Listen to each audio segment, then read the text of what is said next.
नमस्कार दोस्तों, प्यारे विद्यार्थियों, आपका धर्म दर्शन की कक्षा में पुनः स्वागत है। इसके पूर्व की कक्षाओं में हमने कई विषयों का अध्ययन कर लिया है, जिसे आप अभी भी वीडियो रूप में जो मौजूद है उसे देख सकते हैं। आज हम एनालिसिस ऑफ सिलेबस करेंगे, पाठ्यक्रम का विश्लेषण करेंगे और जानेंगे कि धर्म दर्शन में, फिलॉसफी ऑफ रिलीजन में हमें क्या क्या पढ़ना है। उससे पूर्व एक चर्चा करना चाहेंगे कल्पना। दोस्तों, कल्पना ज्ञान से अधिक महत्वपूर्ण है, ऐसा महान वैज्ञानिक अल्बर्ट आइंस्टीन कहते हैं। वो ऐसा क्यों कहते हैं कि कल्पना ज्ञान से अधिक महत्वपूर्ण है, और उसका वर्तमान समय में और इस पाठ्यक्रम के एनालिसिस में मैं क्यों चर्चा कर रहा हूं, ये मैं आपको बताता हूं। देखिए दोस्तों, जो कल्पना होती है और जब वह विज्ञान में आती है और प्राक कल्पना बन जाती है, तो उसको प्रयोग, परीक्षण, निरीक्षण के माध्यम से गुजारते हुए एक विज्ञान का सिद्धांत खोज लिया जाता है या फिर कोई नया आविष्कार कर लिया जाता है। हाइपोथेसिस, प्राक कल्पना, यह विज्ञान का एक महत्वपूर्ण अंग है। उसी प्रकार जब कल्पना को हम भावों से युक्त कर लेते हैं तो वो साहित्य की बयार बहा देती है, वो साहित्य बन जाती है, वो कहानी बन जाती है, वो उपन्यास बन जाती है, वो कविता बन जाती है। तो कल्पना एक तरफ विज्ञान का निर्माण कर रही है, एक तरफ साहित्य का निर्माण कर रही है, और दूसरी तरफ, तीसरी तरफ जब हम कल्पना में दोनों ही पद्धतियों को मिक्स कर देते हैं तो दर्शन का उदय हो जाता है। दर्शन में प्राक कल्पना भी होती है, दर्शन में भावना भी होती है, और जब ये दोनों मिलते हैं और इसमें तार्किकता, विश्लेषणात्मकता, सुव्यवस्था और क्रमबद्धता को जोड़ देते हैं तो वो दर्शन बन जाता है। उसमें थोड़ा सा आश्चर्य मिला देते हैं, थोड़ी सी जिज्ञासा मिला देते हैं, थोड़े से जीवन और जगत के मूल प्रश्नों को मिला देते हैं, तो वो दर्शन बन जाता है। तो मैं क्यों कह रहा हूँ आपको कल्पना करना चाहिए, क्योंकि जो पूरा सिलेबस है धर्म दार्शनिकों का या सामाजिक एवं राजनैतिक दर्शनों का, उसमें आपको कल्पना करना पड़ेगा कि विचारक ऐसा क्यों सोच रहा है। और यदि आप कल्पना करते हैं तो उसके मस्तिष्क में आप प्रवेश कर जाएंगे और उसकी बात को स्पष्ट रूप से समझ पाएंगे। इसलिए कल्पना ज्ञान से अधिक महत्वपूर्ण है, और धर्म दर्शन में भी कल्पना का तो पुट है ही है। जब व्यक्ति ईश्वर की बात करता है, आत्मा की बात करता है, आत्मा की अमरता की बात करता है, तो कल्पना है, लेकिन वो तार्किकता के धागे में पिरोई हुई है। तो कल्पना तार्किकता के साथ में है। तो आइए हम लोग स्टार्ट करते हैं फिलॉसफी ऑफ रिलीजन का एनालिसिस ऑफ सिलेबस। तो पहला जो टॉपिक है, 12 टॉपिक्स टोटल हमें पढ़ने हैं। पहला टॉपिक है nature and scope of philosophy of religion. Nature के विषय में हम देख चुके हैं, जिस प्रकार किसी व्यक्ति का फिजिकल नेचर होता है, सोशल नेचर होता है, स्पिरिचुअल नेचर होता है, पॉलिटिकल नेचर होता है, उसी प्रकार जो धर्म दर्शन है उसका भी एक नेचर है। वो नेचर क्या है? वो लॉजिकल है, वो सीक्वेंशियल है, वो एनालिटिकल है, वो कंपैरेटिव है। इसमें हम दो चीजें करते हैं फिलॉसफी ऑफ रिलीजन में। जहां कहीं भी फिलॉसफी ऑफ रिलीजन लिखा रहेगा या फिलॉसफी ऑफ समथिंग लिखा रहेगा, फिलॉसफी ऑफ सोसाइटी या फिलॉसफी ऑफ पॉलिटिक्स लिखा रहेगा, तो वहां हम स्पष्टीकरण करेंगे, क्लैरिफिकेशन ऑफ द कॉन्सेप्ट्स करेंगे और critical evaluation of the concepts करेंगे। तो इसका नेचर कैसा है? लॉजिकल है, क्रिटिकल है, इवैल्यूएटिव है। तो ये सारी चीजें इसमें आ जाएंगी, क्रिटिकल इवैल्यूएशन और स्पष्टीकरण आ जाएगा। स्कोप क्या है? स्कोप का आप मुझे ये बताइए। ऐसा कहा जाता है कि भाई इस कैरियर का स्कोप क्या है, इसका मतलब ये कैरियर कहाँ तक जाएगा, इस कैरियर की संभावना क्या है। तो इस फिलॉसफी ऑफ रिलीजन की संभावना क्या है? संभावना इसकी वही है जो हमें इसका कंटेंट मिलता है। हमें इसका कंटेंट धर्मशास्त्र से मिलता है, तो धर्मशास्त्र में जो कुछ भी कहा गया है उस पर यह फिलॉसफी ऑफ रिलीजन चर्चा कर सकता है। चाहे वो धर्म उपदेशक हों, चाहे वो धर्म दार्शनिक हों, वर्तमान समय के हों, मध्यकाल के हों, पूर्व के हों, उनके द्वारा कहा गया कोई भी सेंटेंस, कोई भी वाक्य, यदि आप उसमें तार्किक और अर्थपूर्ण प्रश्न उठाते हैं तो वो सब क्या बन जाएगा? वो सब scope of philosophy of religion बन जाएगा। आपका संपूर्ण पाठ्यक्रम स्कोप है, या आप कोई नया प्रश्न, तार्किक प्रश्न और अर्थपूर्ण प्रश्न उठाते हैं तो वो भी क्या बन जाएगा? Scope of philosophy of religion बन जाएगा। ध्यान रहे, यहाँ प्रश्न उठाना महत्वपूर्ण नहीं है, बल्कि वह प्रश्न तार्किक और अर्थपूर्ण होना चाहिए, लॉजिकल और मीनिंगफुल होना चाहिए। इसके बाद सेकंड पार्ट में आते हैं और हम देखते हैं कि हमको देखना है रिलीजन, धर्म, मोरालिटी, साइंस और थियोलॉजी। रिलीजन क्या है, इसकी चर्चा हम कर चुके हैं, लेकिन फिर एक बार संक्षिप्त में इसे हम बता देना चाहेंगे कि रिलीजन क्या होगा। एक अलौकिक सत्ता में हमारा विश्वास होगा, जो कि गुह्य है, जो कि रहस्यमयी है, जिसे हम अपनी इंद्रियों के माध्यम से नहीं जान सकते हैं। तो कोई पैगंबर आएगा, कोई संदेशवाहक आएगा, कोई उपदेशक आएगा और वो हमें उस सत्ता के बारे में बताएगा। फिर वह जो कुछ भी कहेगा उसे यदि लिपिबद्ध कर लिया गया हो तो धर्म ग्रंथ बन जाएंगे। धर्म ग्रंथ में कुछ कर्मकांड की बात कही जाएगी, वो कर्मकांड उस धर्म को मानने वालों को आपस में जोड़े रखेंगी, उन्हें भावनात्मक संतोष और बौद्धिक संतोष देंगे।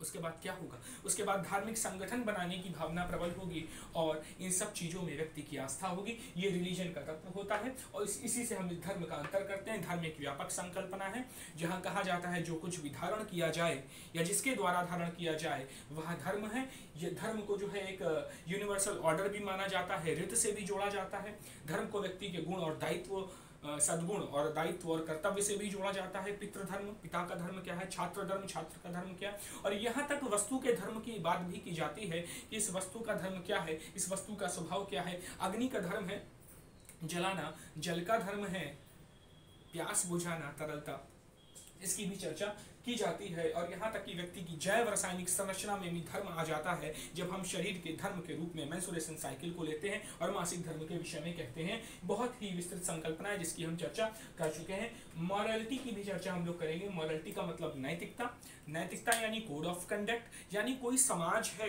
व्यक्तियों का कोई समूह है जो किसी नियम द्वारा नियंत्रित है, किसी उद्देश्य के लिए प्रेरित है और जिसमें दंड का विधान है। ऐसे समाज के लोग जब मिलकर किसी बातों पर, किसी मूल्यों पर, किसी आदर्शों पर सहमत होते हैं, किन्हीं नियमों पर सहमत होते हैं, तो वो मॉरलिटी कहलाती है।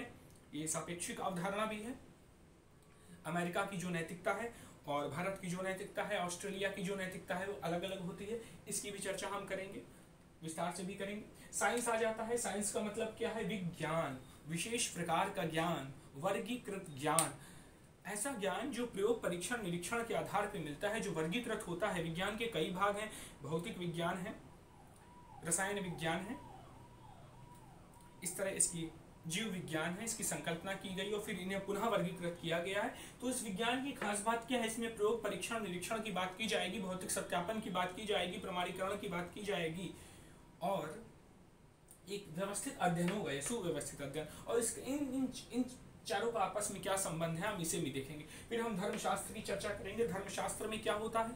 धर्म दर्शन में तो हम क्रिटिकल इवैल्यूएशन करते हैं, क्लैरिफिकेशन करते हैं, लेकिन धर्मशास्त्र में जो की त्यों बात कह दी जाती है पैगंबरों के द्वारा या महान विचारकों के द्वारा, उसे लिपिबद्ध कर लिया जाता है। उसमें परिवर्तन करना बहुत ही मुश्किल होता है, यह एक तरीके से अपरिवर्तनीय होता है। इसमें लोगों का आस्था एवं विश्वास होता है, तर्क के आधार पर इसे सिद्ध नहीं किया जा सकता है। तो हम धर्मशास्त्र की भी चर्चा करेंगे।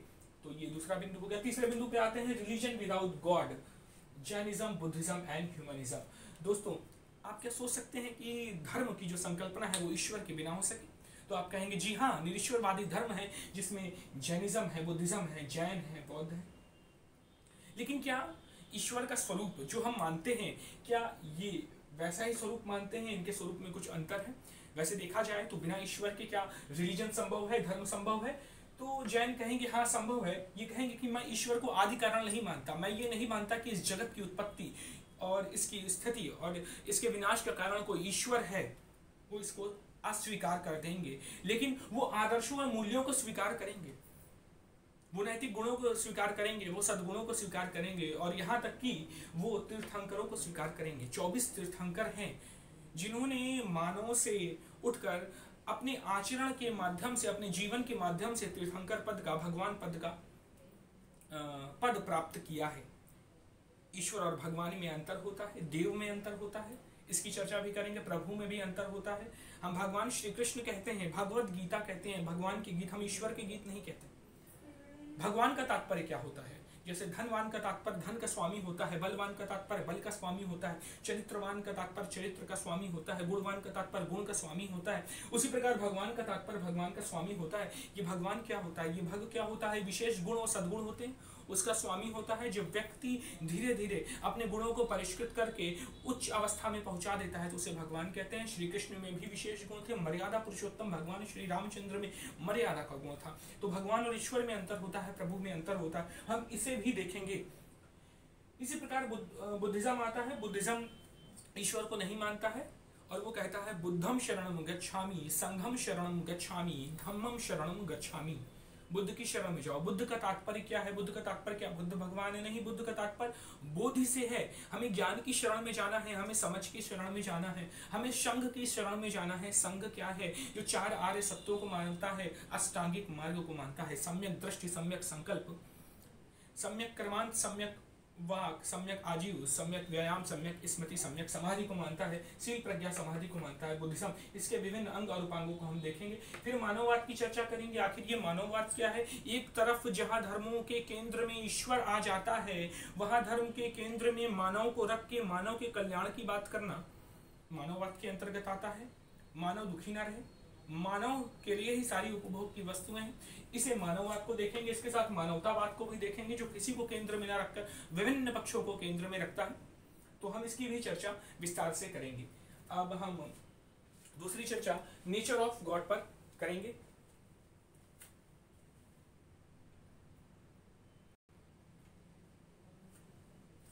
तो नेचर ऑफ गॉड के अंतर्गत क्या आएगा? देखिए, जिस हम ईश्वर को मान रहे हैं उस ईश्वर का स्वरूप क्या है, वो ईश्वर दिखता कैसा है, वो ईश्वर रहता कहाँ है। क्या आपने कभी सोचा कि विष्णु भगवान कहाँ रहते हैं, कृष्ण भगवान कहाँ रहते हैं, कृष्ण भगवान अभी हैं कि नहीं, अल्लाह कहाँ रहता है? इस पर विचार किया? तो हम इसमें विचार करेंगे उस ईश्वर का स्वरूप क्या है। क्या वो व्यक्तित्वपूर्ण है? क्या वो वैसा ही ईश्वर है जैसा हमने टीवी में देखा है? विष्णु भगवान क्या वो मानव रूप में है या फिर मानव रूप में नहीं है? क्या वो निर्व्यक्तिक है या फिर वो प्रकृतिवादी है?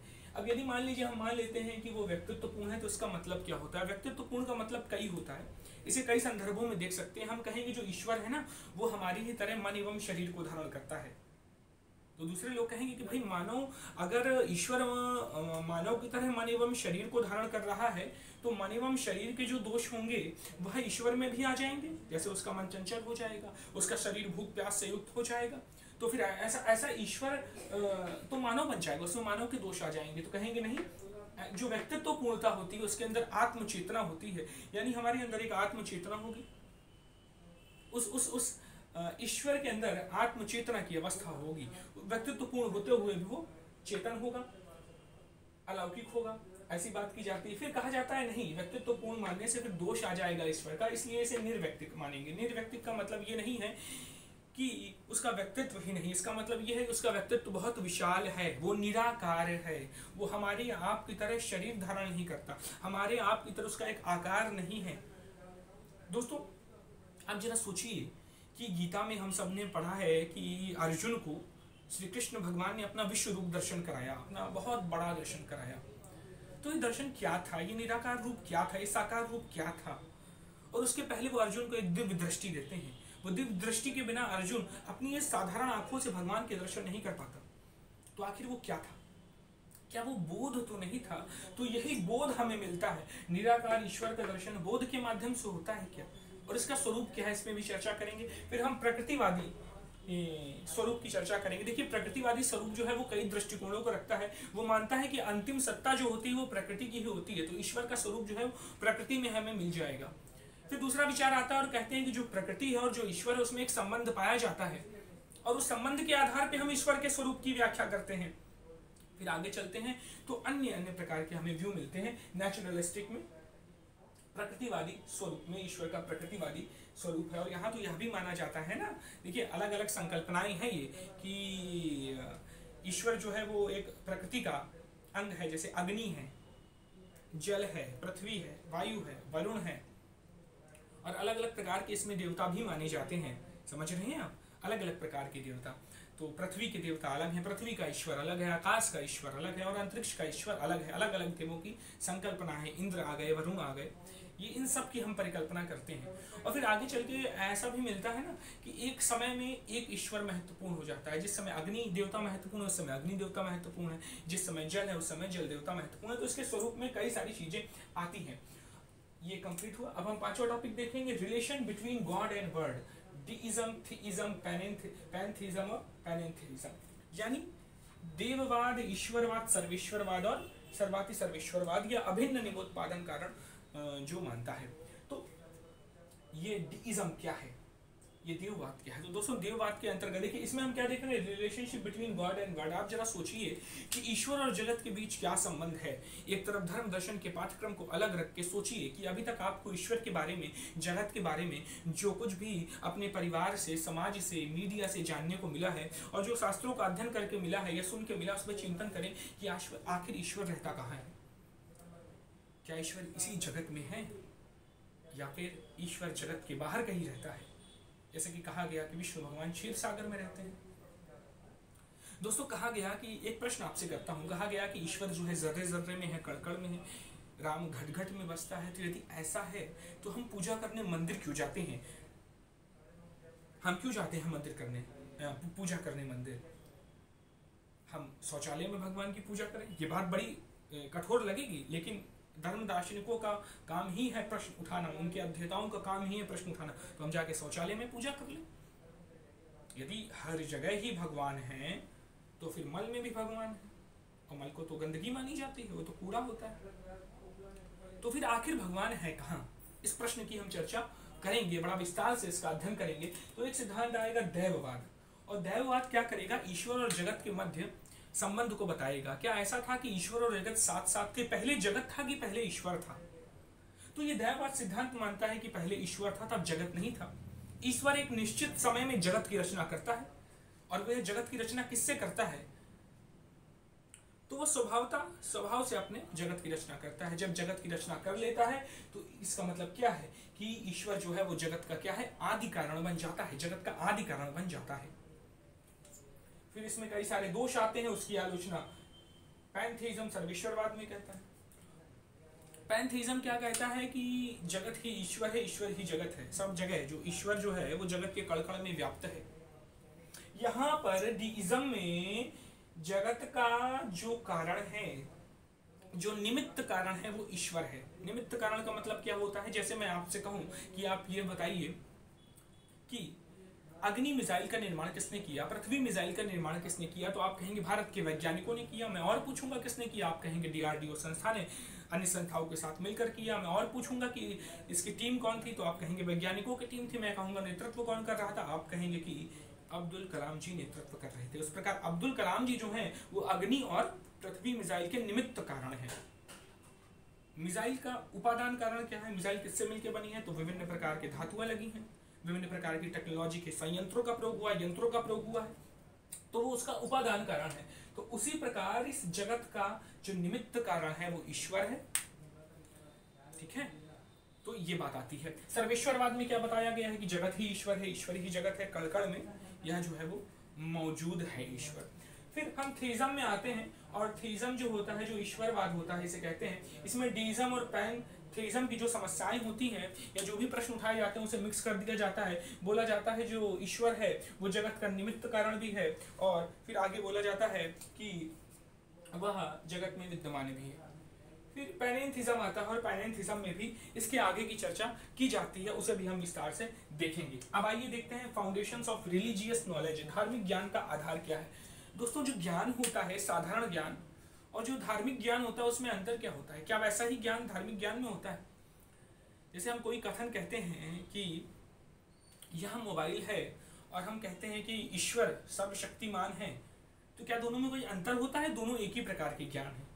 बात समझ रहे हैं आप? धार्मिक ज्ञान, तो धार्मिक ज्ञान कैसे होगा? ज्ञान को सत्य प्रमाणिक विश्वास कहा प्लेटो ने, कि ज्ञान ऐसा है जो सत्य भी हो, उसके पास प्रमाण भी हो और हमारा विश्वास भी हो।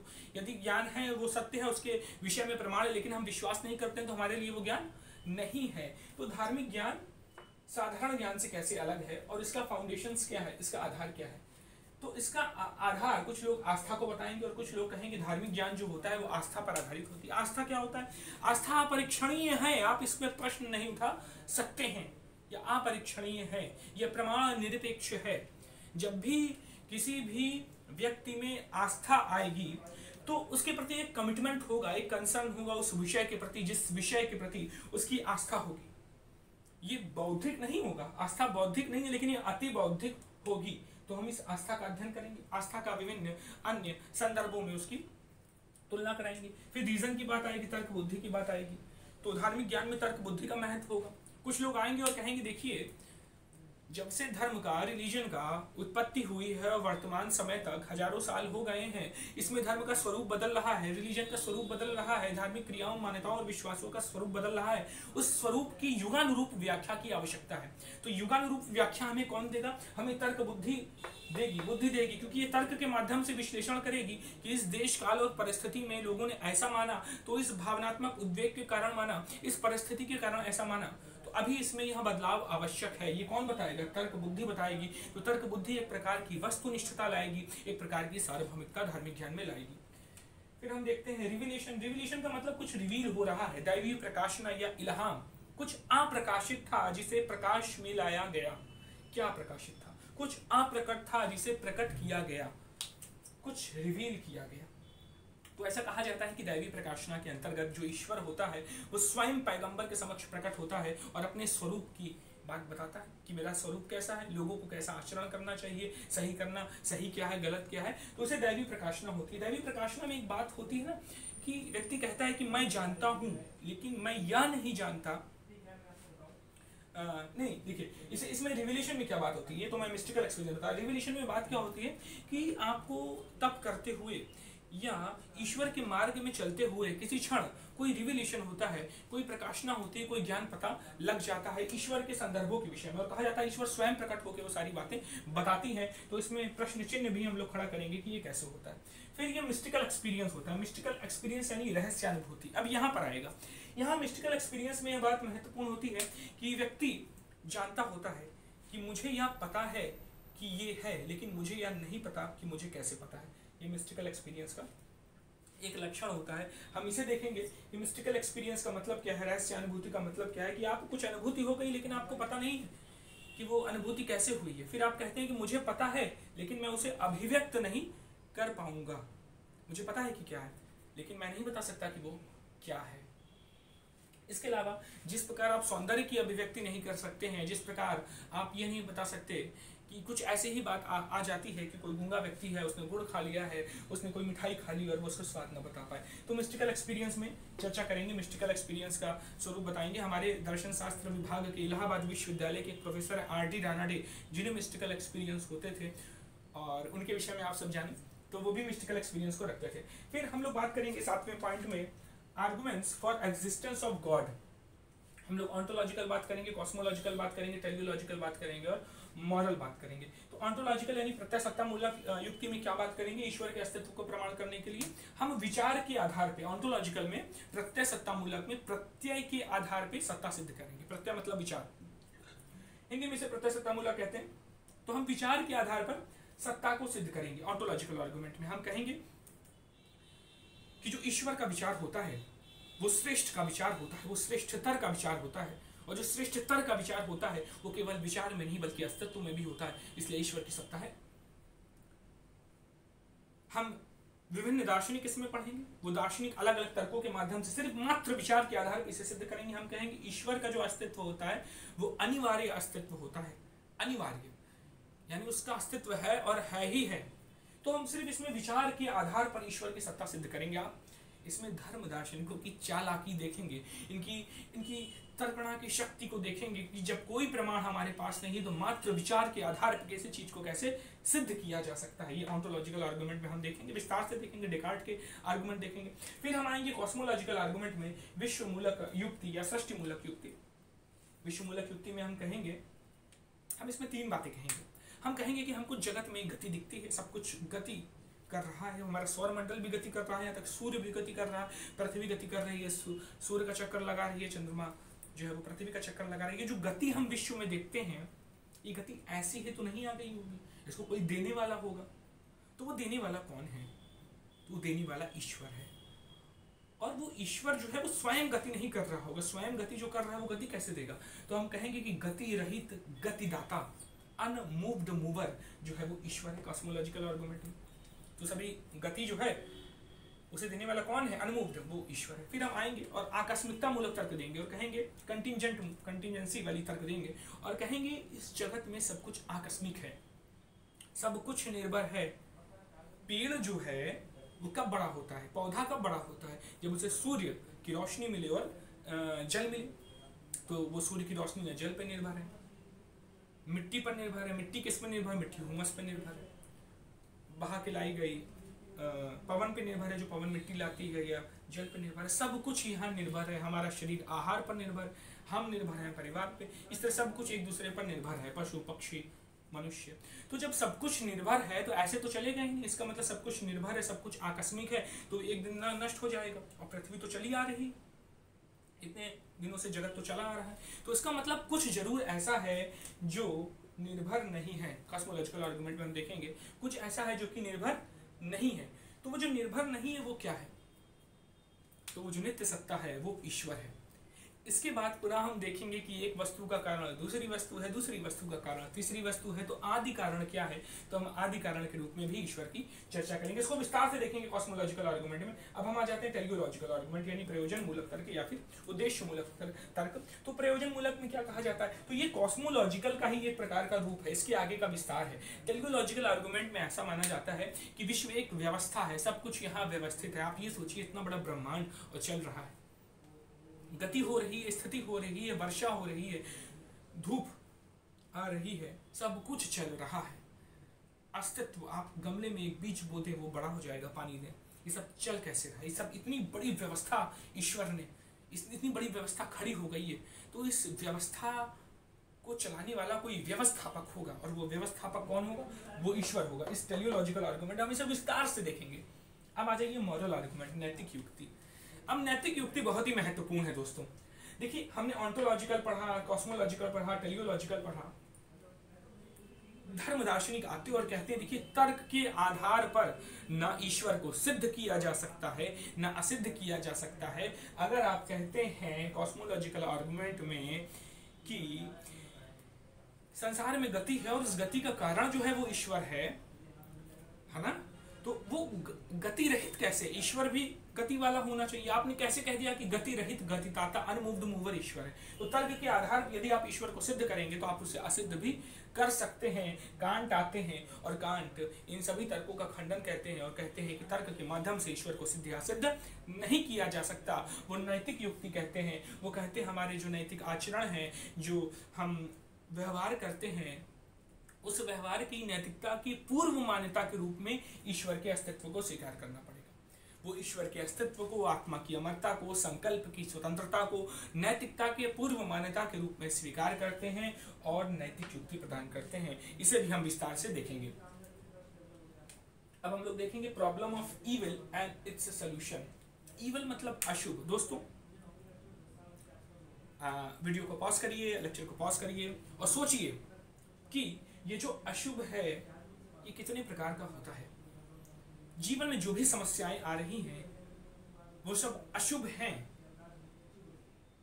जो कुछ भी बुरा आपको होते हुए नजर आ रहा है वो सब अशुभ है। ये दो प्रकार का होता है, एक प्राकृतिक अशुभ होता है, एक नैतिक अशुभ होता है। एक ऐसा अशुभ होता है जिसमें आपकी नहीं चलती, वो प्राकृतिक अशुभ है। बाढ़ आ गई, भूकंप आ गया, अतिवृष्टि हो गई, ओलावृष्टि हो गई, अकाल पड़ गया, ये प्राकृतिक अशुभ है। और नैतिक अशुभ क्या है, दो प्रकार के अशुभ बताए। तो नैतिक अशुभ क्या है, नैतिक अशुभ वह है जो व्यक्ति अपने संकल्प की स्वतंत्रता से स्वयं करता है, वो खुद पाप करता है, वो खुद गलतियां करता है। तो ये जो दो अशुभ हैं ये क्यों है, भ्रष्टाचार क्यों है, इसके पीछे एक बात कही जाती है कि यदि ईश्वर को कैसा मानते हैं, ईश्वर को सर्वशक्तिमान मानते हैं कि ईश्वर जो है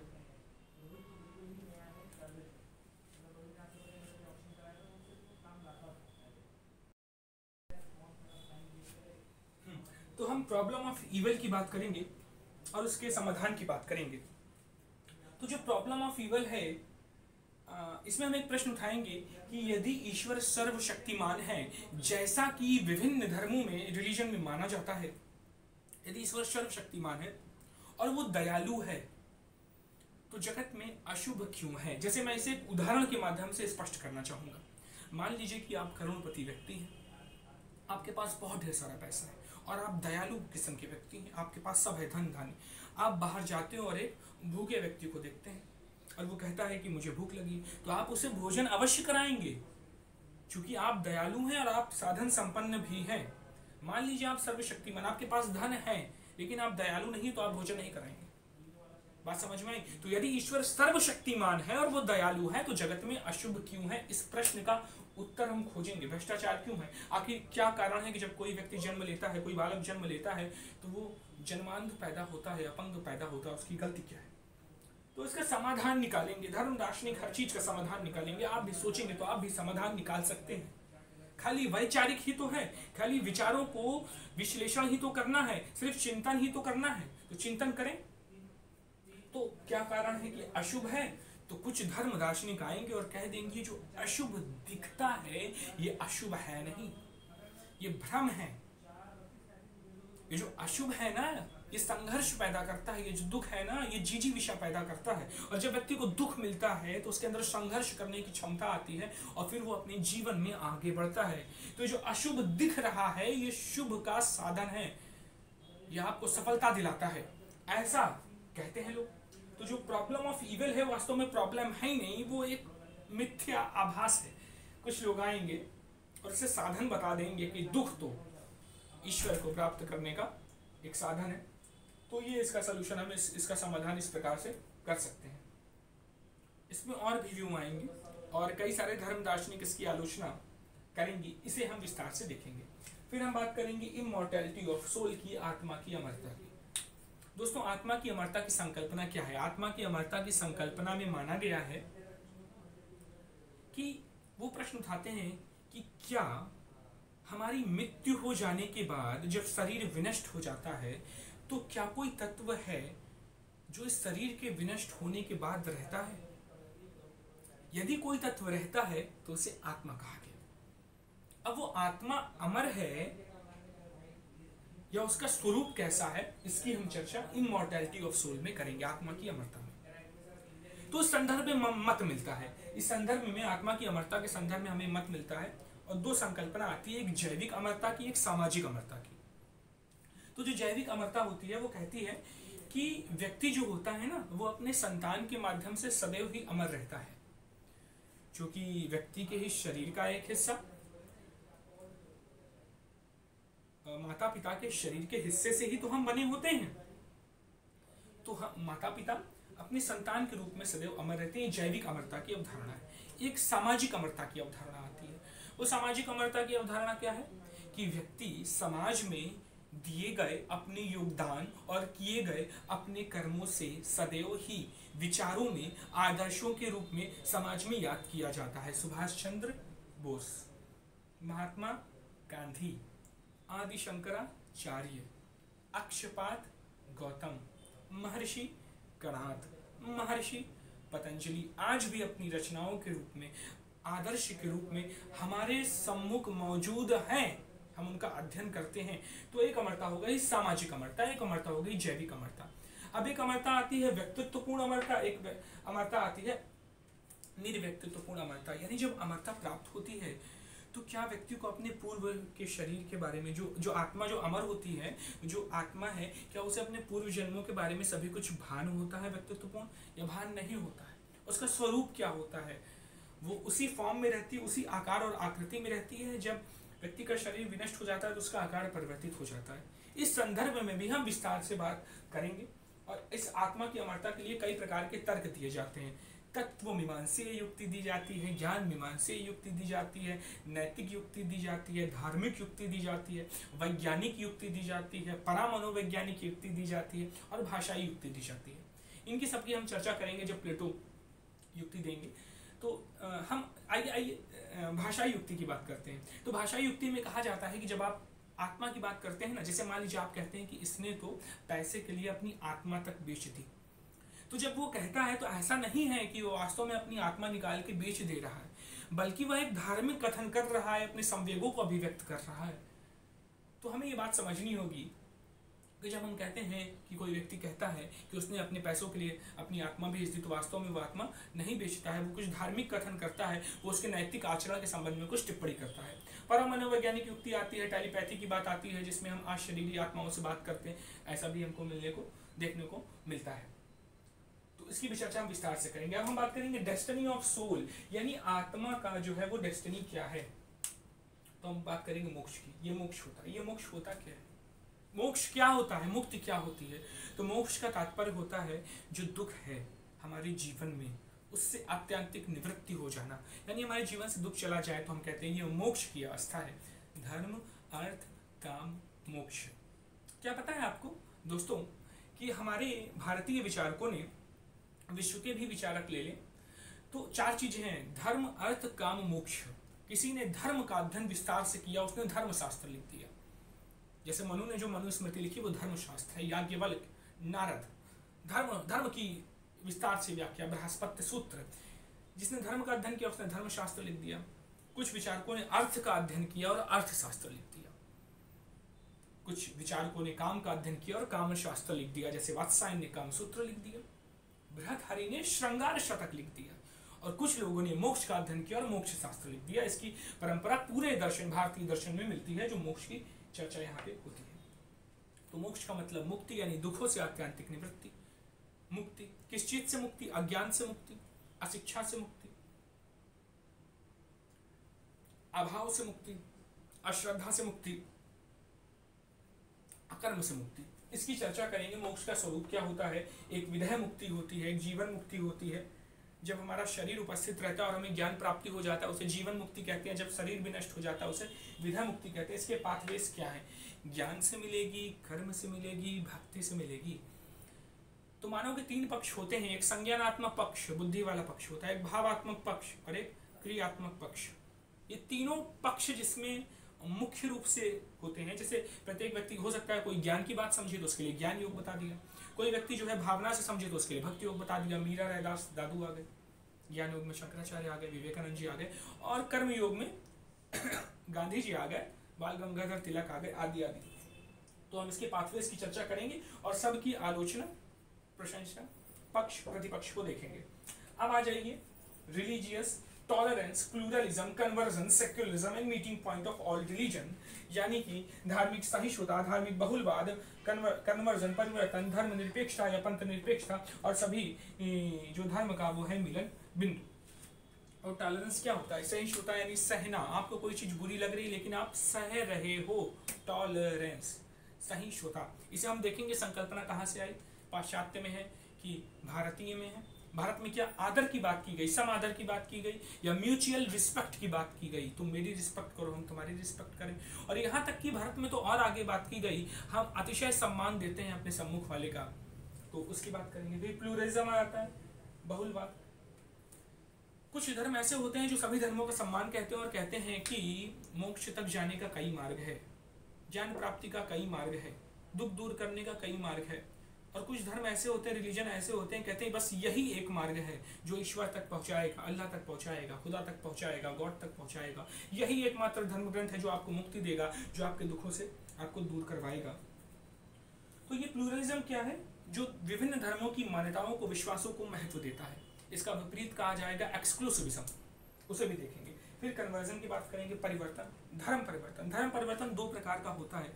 एक, जब धर्म का परिवर्तन होता है और धर्म में परिवर्तन होता है। जब व्यक्ति धार्मिक मान्यताओं को मानते मानते, कर्म कांड के आचरण करते करते, अपने कर्मों को सुधारते सुधारते उसके अंदर कुछ परिवर्तन होता है, आत्मिक परिवर्तन होता है, उसके दुर्गुण सद्गुण में बदल जाते हैं, उसकी बुराई अच्छाई में बदल जाती है, तो धर्म में परिवर्तन होता है। और जब धर्म का परिवर्तन होता है तो व्यक्ति हिंदू धर्म से ईसाई धर्म में, ईसाई धर्म से इस्लाम धर्म में, इस्लाम धर्म से पारसी धर्म में परिवर्तित हो जाता है। इसका क्या कारण होता है? तो धर्म में परिवर्तन जो होता है, पहला वाला, उसका कारण होता है कि हमें ईश्वर को जानने की अगाध जिज्ञासा होती है कि आखिर ईश्वर है कौन। कुछ प्रश्न हमें उद्वेलित करते रहते हैं, उनके लिए हम अपना जीवन झोंक देते हैं, जैसे राम कृष्ण परमहंस ने किया। सभी धर्मों की उन्हें अनुभूति हुई। लेकिन जो धर्म का परिवर्तन होता है, जो एक तरीके से धर्मांतरण होता है, वो क्या होता है? तो उसके कई कारण होते हैं। विवशता होती है व्यक्ति, जब आपके गर्दन में तलवार रख दी जाती है और कहा जाता है कि आप धर्म बदल लो, तो आपको बदलना पड़ता है। आपको प्रलोभन दिया जाता है और मिशनरियों के द्वारा कहा जाता है कि तुम कन्वर्ट हो जाओ तो हम तुम्हारी सहायता करेंगे, तुम्हें अनाज देंगे, तुम्हें घर देंगे, तुम्हें शिक्षा देंगे। तो प्रलोभन भी दिया जाता है। अज्ञान भी होता है, अपने धर्म की विषय वस्तु के बारे में पता ही नहीं है आपको, तो आप दूसरे धर्म में कन्वर्ट हो जाते हो। इस प्रकार अन्य अन्य कारण होता है। प्रेम विवाह भी इसका एक कारण होता है कि व्यक्ति जब प्रेम विवाह करता है तो दोनों में से कोई एक दूसरे के धर्म में परिवर्तित हो जाता है। तो हम इसे भी देखेंगे, कन्वर्जन। फिर सेक्युलरिज्म क्या होता है? पंथ निरपेक्षता। क्या पंथ निरपेक्षता सही वर्ड है कि धर्म निरपेक्षता सही वर्ड है? दोनों में क्या अंतर है? निरपेक्ष होने का आशय क्या है, सापेक्ष होने का आशय क्या है? पंथ निरपेक्षता का तात्पर्य कहीं सेक्युलरिज्म का तात्पर्य यूरोप से संबंधित तो नहीं है, जिसका मतलब सिर्फ इतना था कि जो चर्च है वो राजा के कार्यों में दखल नहीं देगा, राज्य सत्ता में। तो चर्च और राज्य सत्ता के बीच जो विभाजन हुआ वो सेक्युलरिज्म। भारत के धर्म से इसका संबंध नहीं। क्या ऐसा है सेक्युलरिज्म कि राज्य, जो व्यक्ति है जो कि समाज में रहता है, उस राज्य में उसके व्यक्तिगत जो आचरण है, कर्मकांड है, उस पर कोई हस्तक्षेप नहीं करेगा। क्या ये मतलब है? क्या मतलब है, हम सेक्युलरिज्म में देखेंगे। फिर हम लोग देखेंगे meeting point of all religion. आखिर ऐसी क्या मूल्य, ऐसी क्या संकल्पना, ऐसी क्या मान्यताएं हैं जहाँ जहाँ सभी धर्म आके एक हो जाते हैं। सभी धर्म एक चीज की बात करते हैं, प्रेम की बात, दया की बात, करुणा की बात, दूसरों को मदद करने की बात। क्या ऐसा कोई मीटिंग पॉइंट है जहाँ सब लोग मिलते हैं? है तो वो क्या है, इसकी हम चर्चा करेंगे। और आ जाते हैं यहाँ 12वां बिंदु, रिलीजियस लैंग्वेज का, धार्मिक भाषा का। एक साधारण भाषा होती है और एक धार्मिक भाषा होती है। धार्मिक भाषा का तात्पर्य क्या होता है? धार्मिक भाषा का तात्पर्य ये होता है कि धर्म शास्त्र में जो कुछ कहा गया है, उसकी जो प्रकृति होती है, उसकी जो आकार होता है, उसका जो संरचना होता है, वो धार्मिक भाषा होती है। तो धार्मिक भाषा करती क्या है, या कुछ व्यक्त करती है, या इसे हम देखेंगे। तो 2 प्रकार की होती है, एक कॉग्निटिव होती है, नॉन कॉग्निटिव होती है, एक संज्ञानात्मक होती है और एक असंज्ञानात्मक होती है और एक अर्ध संज्ञानात्मक होती है। तो संज्ञानात्मक क्या होती है? जो कहते हैं कि धार्मिक भाषा संज्ञानात्मक है, कॉग्निटिव है, तो वो कहते हैं कि जब भी कोई व्यक्ति कोई धार्मिक कथन करता है, तो वो जब धार्मिक कथन करता है तो किसी तथ्य का निरूपण करता है, वह कुछ वर्णन करता है, और तथ्य का निरूपण होगा तो वो या तो सत्य होगा या तो असत्य होगा। यदि मैं कहूं कि घास हरी है, तो आप जाके देख सकते हैं, यदि घास हरी है तो आप कहेंगे सत्य है, तथ्य का निरूपण है। और यदि मान लीजिए पीली होगी तो आप कहेंगे आपका कथन असत्य है। तो उसी प्रकार जब हम कहते हैं ईश्वर सर्वशक्तिमान है, तो व्यक्ति कह सकता है कि ये सत्य है या असत्य है। तो हम संज्ञानवाद को देखेंगे। फिर कुछ लोग आएंगे नॉन कॉग्निटिव वाले, असंज्ञानात्मक सिद्धांत वाले, और वो कहेंगे जब हम कहते हैं कोई धार्मिक कथन करते हैं तो वो किसी तथ्य का निरूपण नहीं करता, वह कोई वर्णन नहीं करता, वो उस व्यक्ति की भावनाओं की अभिव्यक्ति करता है।